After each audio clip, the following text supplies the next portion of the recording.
안녕하세요. TV 홈닥터 더 나은 클리닉 아나운서 박혜진입니다. 무더위가 계속되다 보니까 요즘 음식이 굉장히 쉽게 상해서 식중독 사고가 좀 늘어나고 있는 것 같습니다. 음식을 잘 익혀서 드시고 그리고 물도 많이 드시고요. 그리고 또 조리도구 같은 것도 잘 살균해서 사용하시면서 건강하게 여름을 마무리하셨으면 좋겠습니다. 자, 오늘도 TV 홈닥터 더 나은 클리닉 함께해 주실 분 소개해 드리겠습니다. 먼저 서효원 아나운서. 네, 안녕하세요. 서희원입니다. 오늘도 여러분의 건강한 삶을 위해 함께하겠습니다. 자, 그리고 오늘 유익한 건강 정보 주실 선생님 소개해 드리겠습니다. 김동하 응급의학과 전문의 모셨습니다. 예, 안녕하십니까. 응급의학과 김동하입니다. 네. 두 분은 혹시 여름철에 혹시 식중독 때문에 고생하신 적 있으셔요? 저는 운이 좋았는지 아직까지는 한 번도 그런 없어요. 일은 다행히. 네. 선생님은 어떠신가요? 예, 어릴 때 한번 그런 적은 있었습니다. 그때는 뭐 어리니까 어떻게 해야 될지 몰라서 그냥 막 먹다가 그러셨나 봐요. 네, 맞습니다. 근데 뭐 지금 이제 의료진이 되셨으니까 그럴 일은 없으시겠지만 요즘엔 또 차가운 음식 많이 먹어서 탈이 나는 경우들도 종종 있던데 아무쪼록 건강한 여름 나시길 바라겠습니다. 자, 그럼 TV 홈닥터 더 나은 클리닉 본격적으로 시작해 보겠습니다.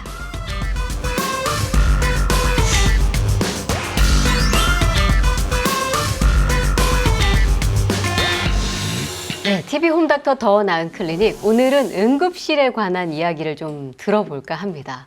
네, 응급실은 이게 이름만 들어도 좀 무섭죠. 뭐 이름 그대로 응급한 환자들이 가는 곳이기 때문이기도 하고, 그리고 실제로 응급실에서 좀 생사를 오가는 그런 일들도 있기 때문일 겁니다.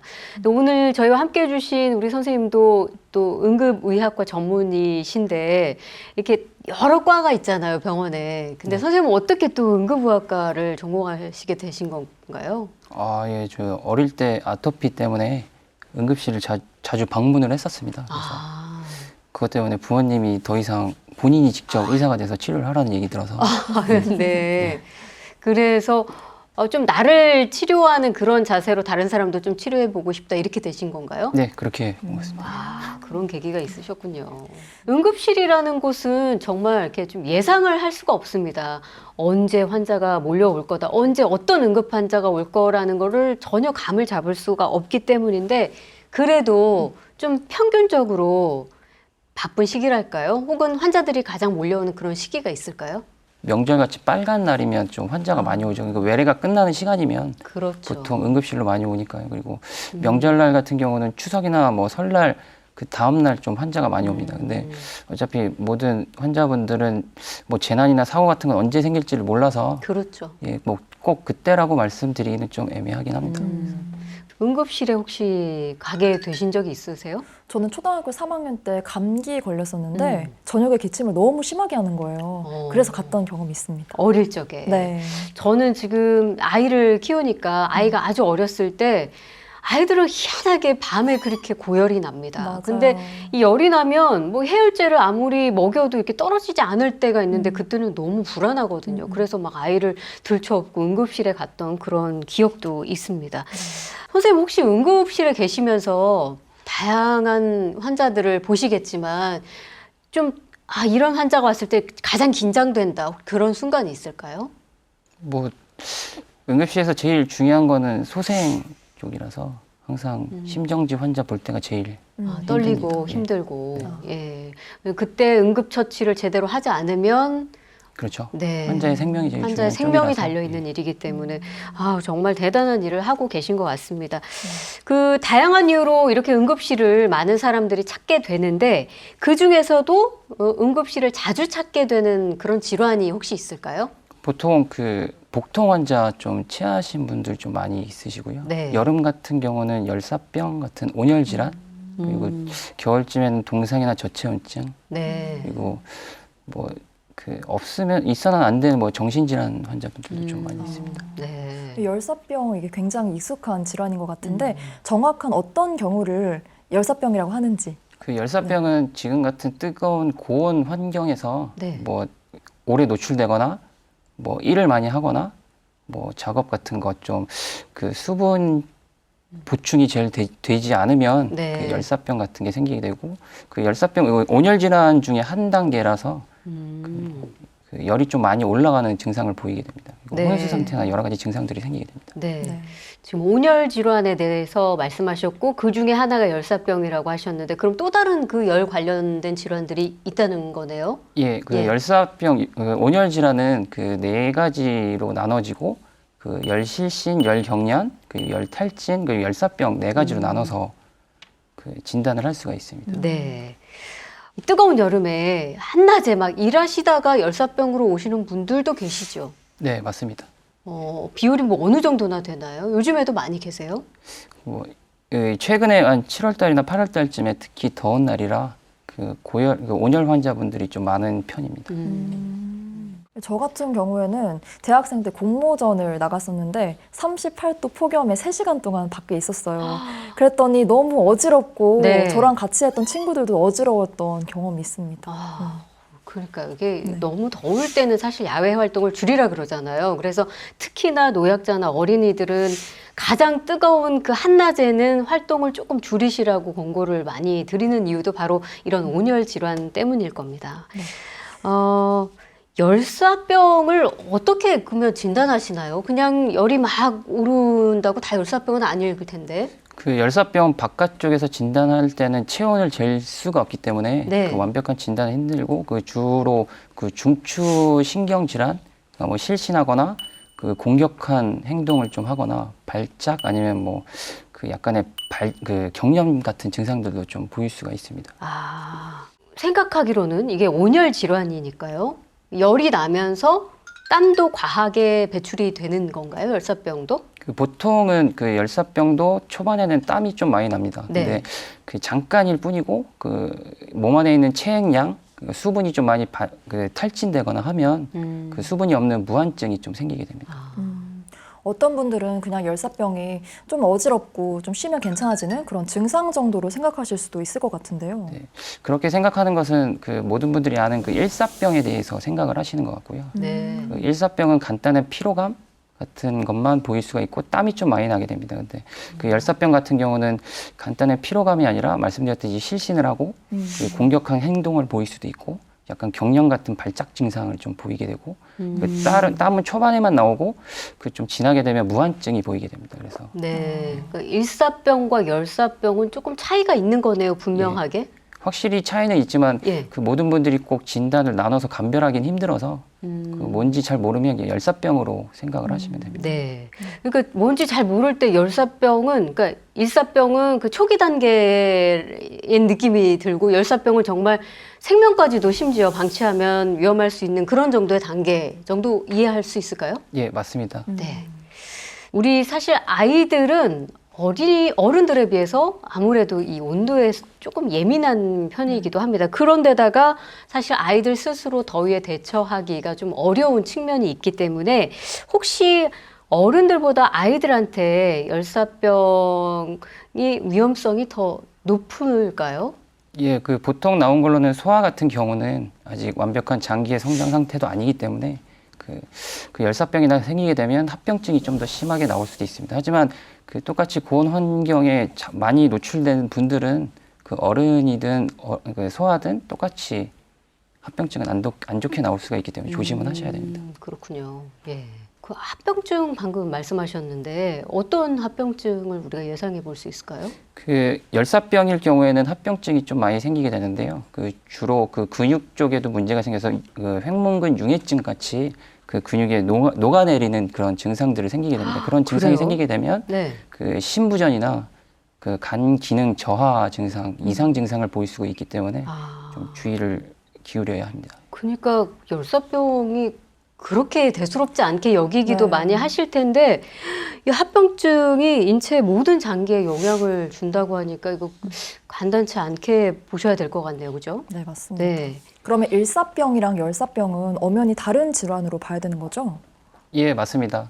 그 일사병은 그 열사병보다 낮은 단계 증상이시고요. 일사병은 열탈진이라고 합니다. 그래서 그 탈진으로 인한 증상인데 그 열탈진과 열사병의 차이는 가장 큰 건 이게 40도 이하를 보이게 되고 일사병이 예, 일사병, 일사병은 열탈진, 40도 이하의 증상. 그리고 열사병 같은 경우는 40도 이상 증상을 보이게 됩니다. 네. 그리고 보여드렸듯이 중추 신경 질환으로 그 열사병은 좀 과도한 공격적 환경을 보이게 되고 그 일사병은 약간의 피로감만 보이게 됩니다. 그래서 치료 과정은 완전 틀리지만 잘 감별이 되지 않으면 그냥 열사병으로 감별해서 치료를 하시면 됩니다.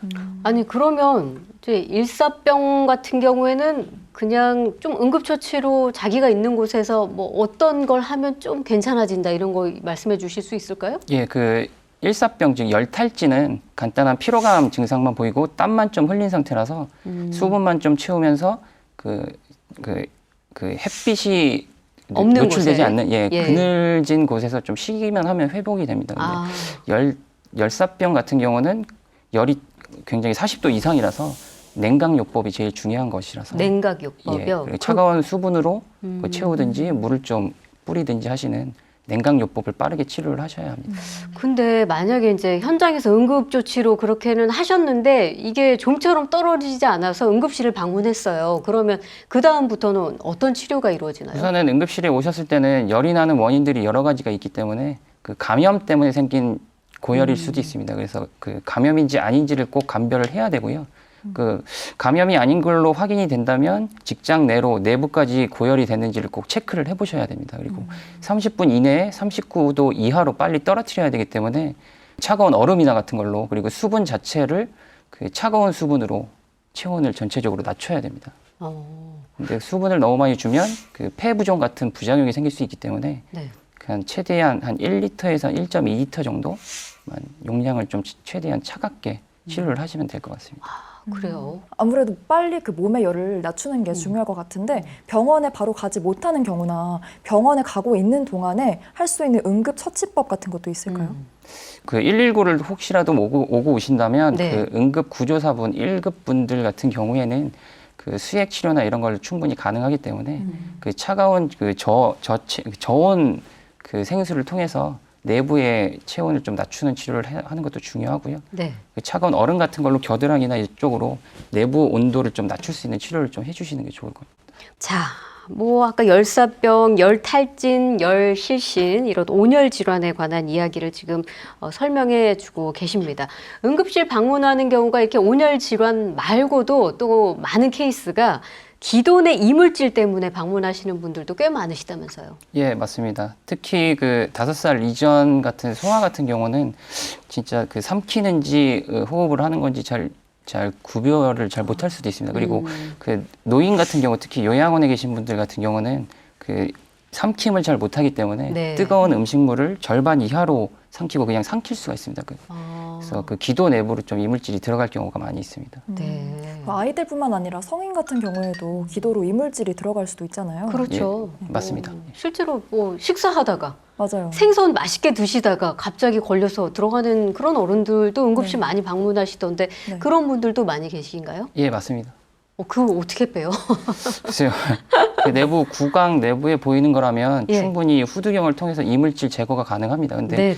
깊게 들어가서 후두나 기관지 내부까지 들어가게 되면 더 이상 조금 찾을 수 상황이 없기 달라져요. 때문에 예, 엑스레이나 검사를 꼭 해보셔야 됩니다. 많은 어른들이 아까 이제 생선 먹다 가시가 흐르는 네. 경우가 종종 있잖아요. 그러면 크게 밥 한 술을 떠가지고 꿀꺽 먹으면 맞아요. 넘어간다 그런 얘기들을 하시잖아요. 이거 제대로 된 정보입니까? 아닙니까?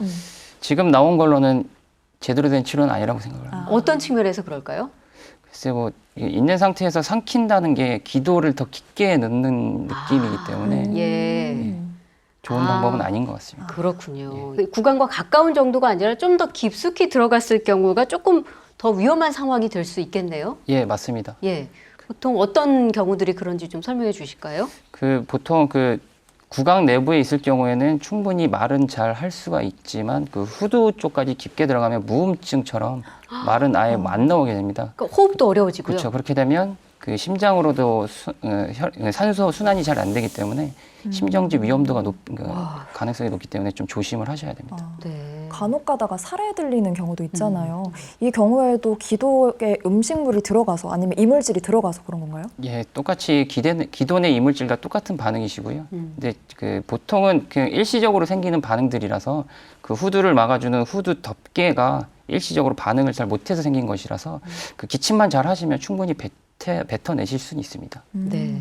자, 그러면 정말 순간의 실수로 이게 무언가가 기도내로 들어갔다면 얼른 빼내는 게 중요한데 병원에 가기까지도 사실 시간이 좀 걸리잖아요. 응급치료법 같은 거 없을까요?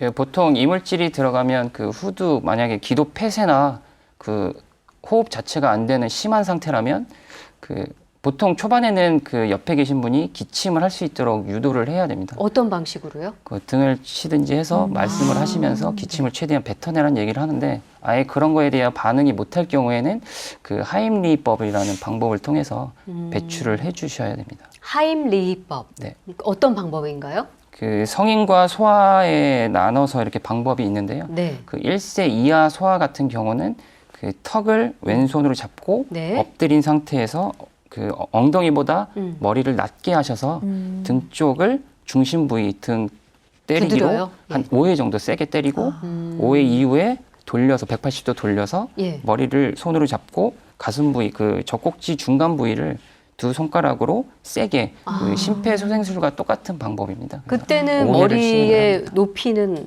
그 똑같이 머리를 아래쪽으로 해서 위에 있는 기도에서 방법은 아래쪽으로 똑같고요. 빼야 되기 때문에 네. 가슴 부위를 5대 5로 계속적으로 시행을 합니다. 그리고 중간에 119를 신고를 해서 도착할 때까지는 계속적인 시행을 해야 됩니다. 네, 아무래도 너무 장기도 약하고 하니까 우리가 흔히 알고 있는 심폐소생술은 너무 심한 압박이 가해져서 아무래도 두 손가락으로 하는 예, 건가 봅니다. 맞습니다. 그러면 그 이상, 뭐 청소년이나 아이들 혹은 성인들은 어떻게 해야 될까요? 예, 그 1세 이상 소아부터는 똑같이 성인과 똑같이 그 하임리법을 시행을 하시면 되고요. 보통 시행 방법은 환자분의 뒤쪽에서 양쪽 다리를 벌리고 네. 본인의 왼쪽 다리를 중간에 넣고 예, 균형을 유지를 합니다. 네, 그리고 환자분의 명치 부위를 그 엄치로 해서 예. 강력하게 시행을 해주면 됩니다. 그리고 아. 그 임산부나 압박을 하는 거죠? 예, 예. 똑같이 명치 부위를 세게 네. 당기는 느낌으로 시행을 때리는 게 아니라 그냥 누르는 거죠. 예, 강력하게 누르는 네. 예, 복부 올림 증상, 올림 증상. 예, 올림으로 시행을 하시면 됩니다. 그리고 그 임산부나 비만이 심하신 분 같은 경우는 그 명치 부위를 복부 올림이 좀 힘들기 때문에 네. 그 가슴 부위 중간 쪽으로 누르는 쪽으로 시행을 하시면 됩니다. 그리고 그러시군요. 만약에 시행 중간에 그 말을 못하거나 아예 실신하는 증상이 생기면 예. 그 심폐소생술을 바로 시행하시면 됩니다. 그냥 얘기 설명만 들어도 맞아요. 너무 막 다급해지는 것 같아요. 누군가 지금 혹시 그런 응급 상황이 생긴다면 방금 선생님께서 설명 주신 대로 이 이름이 하임리히법인데요. 지금 뭐 상세하게 아주 친절하게 설명해 주신 이 방법을 잘 기억해 두셨다가 꼭 응급처치로 활용을 해 보시면 좋을 것 같습니다. 자, TV 홈닥터 더 나은 클리닉 오늘 응급실에서 벌어지는 이야기 한번 들어보고 있습니다. 뭐 궁금한 점들 너무 많은데 이 부분은 우리 서영원 아나운서가 좀 해결해 주실까요? 네, 질병에 대한 크고 작은 궁금증 시원하게 풀어보겠습니다. 오늘은 응급실 관련 질문들 준비해봤는데요. 응급실은 진료비가 더 비싸다고들 하던데 실제로도 그런 건가요? 예, 보통 외래 진료와는 틀리게 응급실 진료 시에는 그 응급 관리료라는 게 추가가 됩니다. 그래서 네. 그 비용 때문에 좀 그 진료비는 좀 많이 나오게 됩니다. 응급 관리료가 어떤 부분일까요? 그 외래 진료 이후에 하는 아, 관리료라서 네. 좀 더 높게 비용을 내게 되십니다. 그렇군요. 방금 외래 진료 말씀해 주셨는데 응급실에서의 진료 순서가 외래 진료랑 또 다르다고 하던데요. 예, 맞습니다. 외래 진료는 그 접수하신 분 순서대로만 진료를 하셔도 되지만 그 응급실은 항상 똑같은 환자분이 오시는 게 아니기 때문에 그렇죠. 초반에 그 트리아지라고 그 선별 진료를 하는 쪽에서 환자분을 감별을 하게 됩니다. 그래서 네. 접수하는 순서는 있지만 그 케이타스라는 그 5단계를 나눠서 늦게 오신 분이라도 소생이 필요하신 분이면 바로 치료를 먼저 시행을 하셔야 됩니다. 그 위급한 상황, 중증도에 따라서 나눈다는 거죠? 예, 네, 케이타스 조금 늦게 5단계. 오셨더라도. 예, 맞습니다. 그렇군요. 근데 이제 그러다 보니까 응급실에 가면 사실은 정말 생사의 기로에 있는 그런 응급 환자도 있기도 하고 그러다 보니까 왜 내 차례는 돌아오지 않느냐 강하게 항의하거나 좀 의료진과 갈등을 빚는 그런 사례들도 종종 뉴스에서 보고는 합니다. 혹시 그런 일 때문에 힘드시거나 그런 일은 없으신가요? 많은 컴플레인들이 네. 환자분들의 좀 많이 그런 얘기를 하시지만 저도 순서대로 하면 안 되는 거를 좀 말씀은 드리고는 있고요. 네. 최대한 저희에게 그런 얘기만 안 해주신다면 그것만 바랄 뿐입니다. 네. 그러니까 민원도 해결해 주셔야 되고 막 응급한 환자도 치료를 해 주셔야 하고 네. 그렇다고 또 환자의 마음을 모르는 것도 아니고 응급실의 상황이라는 것이 아마 가보신 분들은 다 아실 겁니다. 오늘 사실 이렇게 응급의학과 전문의가 나오셔서 응급실 얘기는 또 처음인 것 같네요. 그죠? 맞아요. 예. 네. 자, 오늘 유익한 시간 준비해 주신 서연 아나운서 고생 많이 하셨습니다. 네, 다음 이 시간도 기대 부탁드리겠습니다. 자, Q&A까지 함께 해봤고요. 오늘 주제 응급실에 관한 이야기였는데 화면으로 한번 다시 정리해 보겠습니다.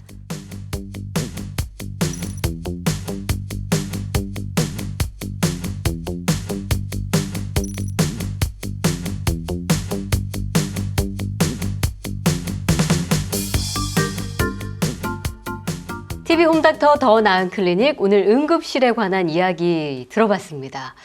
선생님 마지막으로 우리 시청자 여러분들께 혹시 하시고 싶은 말씀 있으신가요? 예, 응급실은 환자분 생명의 제일 중요한 부위라서 최대한 노력을 하도록 하겠습니다. 오시는 분들도 잘 협조를 해주셨으면 합니다. 네. 예.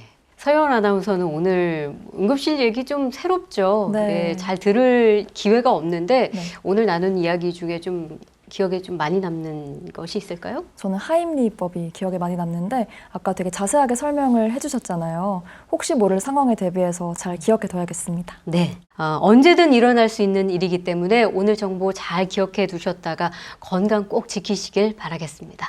자, 저희는 다음 주에 더욱더 알차고 더 유용한 건강 정보 가지고 다시 찾아오겠습니다. 고맙습니다.